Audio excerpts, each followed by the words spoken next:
बताया कि मेरी बहन है और दिनांक 16/12/07 से अपने घर से गायब थी। शीला उस दिन घर पर अपने छोटे भतीजे और भतीजी के साथ अकेली थी, क्योंकि उसकी मां गांव गई हुई थी और उसका भाई राकेश गाड़ी लेकर हिंडौन से बाहर गया हुआ था। 16 की शाम शीला बच्चों से कुछ कैसेट लाने की कहकर घर से बाहर निकली थी। रात भर शीला घर नहीं पहुंची। इंतजार करते करते बच्चे सो गए। सुबह भी जब बच्चों को बुआ घर में दिखाई नहीं दी तो उन्होंने ये इत्तला फोन से अपनी दादी को दे दी।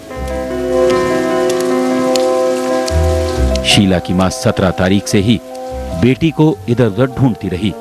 शीला के घर वालों से पूछताछ में पुलिस को एक महत्वपूर्ण सुराग मिला। क्या था वो सुराग? हमने उसकी माँ से पूछा कोई फ़ोन नंबर इसके पास रहता था, तो उन्होंने बताया कि शीला के पास एक नंबर रहता था जिसका मोबाइल नंबर था 9829656569। हमने मोबाइल के बारे में पूछा कि मोबाइल तो घर पर नहीं है। हमने तुरंत कॉल डिटेल्स निकलवाई। कॉल डिटेल्स से पता चला कि एक नंबर 9252231180, इस नंबर पर ज़्यादातर ये लड़की कॉल कर रही थी, इससे बात कर रही थी। पुलिस ने उस फोन नंबर के मालिक का पता चलाया जिस पर शीला ज्यादा बात किया करती थी, तो पता चला कि वो फोन हिंडौन के ही किसी स्कूल मालिक का है। स्कूल मालिक ने उस फोन को अपने ड्राइवर सुनील माली को दे रखा था। 16 दिसंबर को भी शीला ने आखिरी कॉल सुनील माली के फोन पर ही की थी।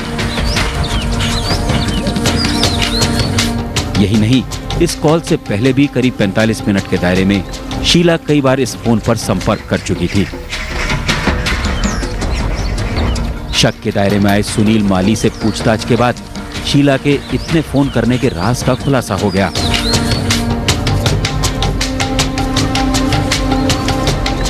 इस पर पता चला सुनील नाम का एक लड़का था जो इनका ड्राइवर था। ये लड़का इस लड़की से प्यार करता था।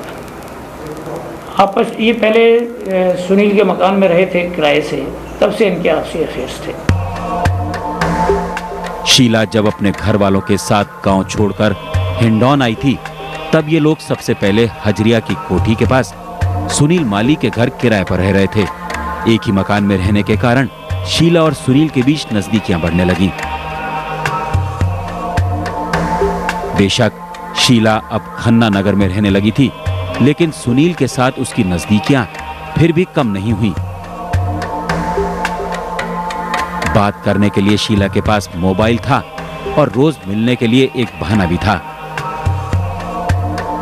जिस स्कूल में सुनील ड्राइवर था, उसी स्कूल के पास दूसरे स्कूल में अपने भतीजे को छोड़ने रोज जाती थी।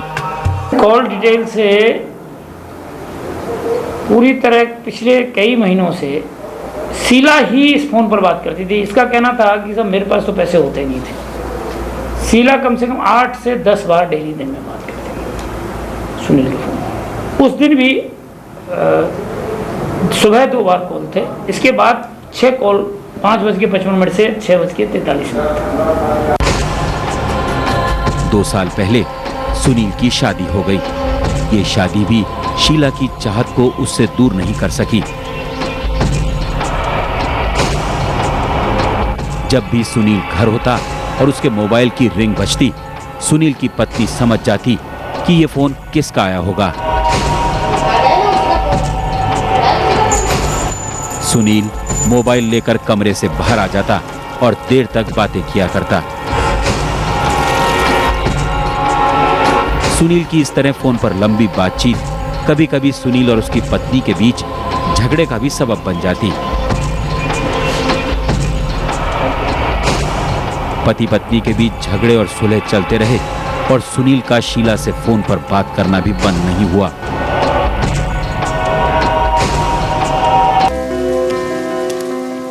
सोलह दिसंबर 2007 को रविवार था।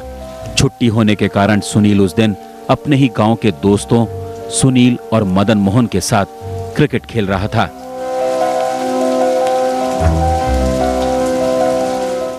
खेल के दौरान ही कई बार शीला ने सुनील से फोन पर बात करने की कोशिश की। शीला ने आखिरी कोशिश शाम 6:43 पर की तुम्हें आना ही पड़ेगा। और उस समय शीला ने सुनील को मिलने के लिए रेलवे स्टेशन के पास रेलवे फाटक पर मिलने के लिए बुलाया। शीला ने सुनील से कुछ कैसेट साथ लाने के लिए भी कहा। अगर शीला ने सुनील को रेलवे फाटक पर मिलने बुलाया तो फिर लाश पट्टियों के फड़ पर कैसे मिली?